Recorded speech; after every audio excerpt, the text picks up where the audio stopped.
অসাধ্যকে সাধ্য করার কাজই ছিল অনন্ত জলিল ভাইয়ের। অনন্ত জলিল ভাই সেই কথাটি বলে আজ হারিয়ে গিয়েছে, তাকে এখন আর খুঁজে পাওয়া যাচ্ছে না। কিন্তু আমরাও কি কম পারি? আজ আমিও অসাধ্যকে সাধন করেই দেখিয়ে দেবো। এক হাতে আজকে আমি ডিম আজকে ছুলেই ফেলবো। আপনারা আমার সঙ্গেই থাকুন এবং দেখতে থাকুন আমি এক হাতে কিভাবে সিদ্ধ ডিমগুলোকে ছুলে ফেলি। সর্বপ্রথম আমি কি করেছি, ডিমটাকে হাতের মুষ্টির ভিতরে নিয়ে চাপ দিয়ে কুচু কুচু করে নিয়েছি।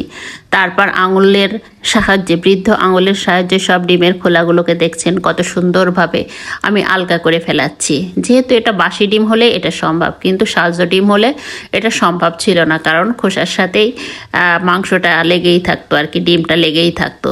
এই জন্য কয়েকদিন পরের ডিম হলে এই জিনিসটা খুব ভালো হয়, বুঝলেন তো?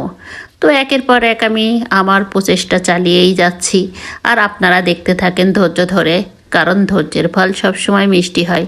তবে ডায়াবেটিস হলে আবার মিষ্টি টিষ্টি খাওয়ার দরকার নেই। ডায়াবেটিসের সময় মিষ্টি খেলে আবার আপনার হিতে বিপরীত হতে পারে। তো আমি ডিম সুলতেছি, আর আপনারা দেখেন এভাবেই আমি অনেকগুলো ডিমই সুলে ফেলেছি, 6টা। তো আপনারা দেখতেই পাচ্ছেন কি সুন্দর করে আমি সুলে ফেলেছি। এবার কড়ার উপর একটু তেল দিছি, একটু লবণ দিছি আর হলুদ দিছি। তারপর ছোলা ডিমগুলোকে এক এক করে দিয়ে দিলাম। তারপর নেড়ে চেড়ে উল্টে পাল্টে দিচ্ছি। দেখেন হলুদ হলুদ হচ্ছে। তারপর কিছুক্ষণ নাড়ার পরে কালারটা খুব ব্রাউন কালারের চলে এসেছে। এটা হলো ভাজা কমপ্লিট হয়েছে বলে মনে হচ্ছে। তো ভাজা ডিমগুলোকে আমি আবার তুলে নিয়েছি। তারপর চলে যাচ্ছি রান্নার প্রস্তুতিতে। সব ধরনের মশলাগুলোকে একসাথে দিয়ে কষাকষি করতেছি। আমার মশলা কষানোর কাজ সম্পূর্ণ হয়েছে। এবার কিছু চর্বি ছিল খাসির, সেটাকে আমি দিয়ে দিলাম। সুন্দরভাবে নেড়ে চেড়ে মিশিয়ে নিচ্ছি যাতে ভালোভাবে মশলার সাথে ঢোকে। যেহেতু চর্বি দিয়ে ছোলার ডাল, কিছু পরিমাণে চর্বি দিয়ে দিয়েছি। চর্বি দিয়ে ভালো করে একটু গরম পানি দিয়ে দিলাম, দিয়ে কিছুক্ষণ কষিয়ে নেব। যাতে চর্বি সিদ্ধ হতে বেশি সময় লাগে না, তো ঢাকা দিয়েই রেখে দিলাম। ভালোভাবে সিদ্ধ হতে থাক। তার কিছুক্ষণ পর আমি আবার একটু নেড়ে চেড়ে দিচ্ছি। দেখেন কেমন হয়েছে, বেশ তেল তেল বেরিয়েছে।